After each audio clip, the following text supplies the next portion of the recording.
সমস্যা নাই, আটকায় দিয়ে দিব।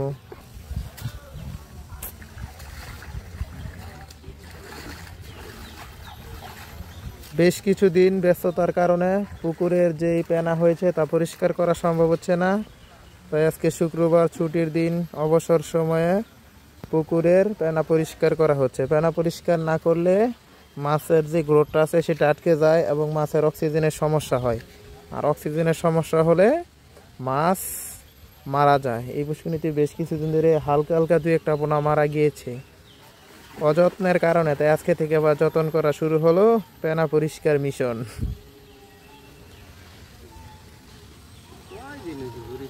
আসলে সকালে পরিষ্কার করলে সারাদিন হয়তো, আবার পরের দিন সকালে এসে দেখা যায় কি পুরো পুষ্করিণী মানে পুরো পুকুরই আপনার পেনায় ভরে যায়।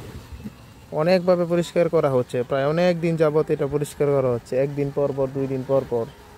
আর পরিষ্কার না করলে হয় কি মাছ মারা যায় অক্সিজেনের সমস্যার কারণে।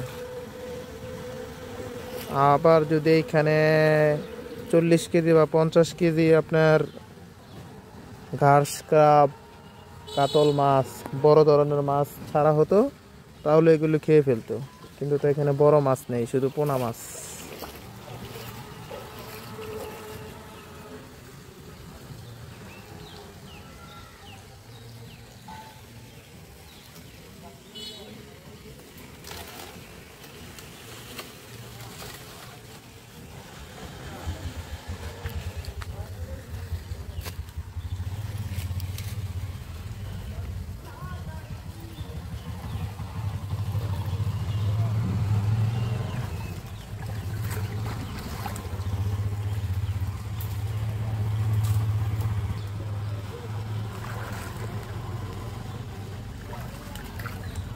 আসলে আমাদের এখানে পরিকল্পনা ছিল প্রথম পর্যায়ে যেখানে কিছু কুমির চাষ করব, কিন্তু বাংলাদেশে কুমির স্বল্পতার কারণে, লাইসেন্সের সমস্যার কারণে আমরা সেটা করতে পারতেছি না।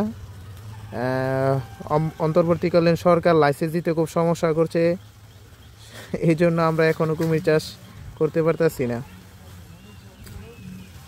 তাই মাছ ছেড়ে দেওয়া হয়েছে।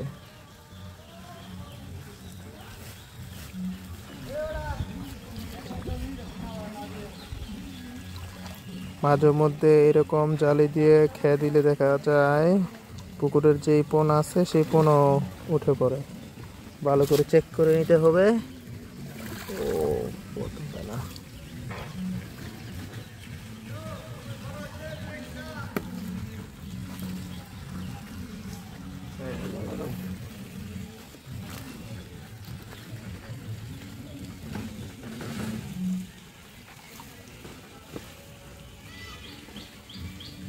এই যে পেনা উপরে উঠে গেছে। এইভাবে এই পুকুরের সকল পেনা পরিষ্কার করা হয়। আল্লাহ হাফেজ, বাই বাই, গুড বাই।